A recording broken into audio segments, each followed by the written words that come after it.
Hello అందరికీ, welcome to my channel. నేనైతే ఈరోజు రవ్వ లడ్డు చేశానండి. రవ్వ లడ్డు అయితే ఎంతో టేస్టీగా ఉంది. మీకైతే ఇప్పుడు ప్రాసెస్ అనేది ఎలానో చెప్తాను. ఫస్ట్ అయితే అరకప్పు పచ్చి కొబ్బరి తీసుకొని గ్రైండ్ చేసుకోవాలి. తర్వాత ఒక గ్లాస్ రవ్వ తీసుకొని ఒక బౌల్లో కొంచెం నెయ్యి వేసుకొని ఆ రవ్వ అనేది రెడ్ కలర్ వచ్చేంత వరకు మంచిగా వేయించుకోవాలి.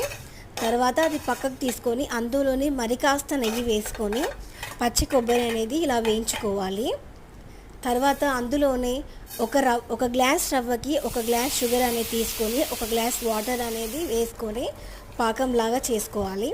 అందులో 2 ఇలాచీలు దంచుకొని వేసుకొని తర్వాత పాకం అనేది వచ్చిన తర్వాత ఆ రవ్వ ఇంకా కొబ్బరి అనేది వేసుకొని కలుపుకోవాలి.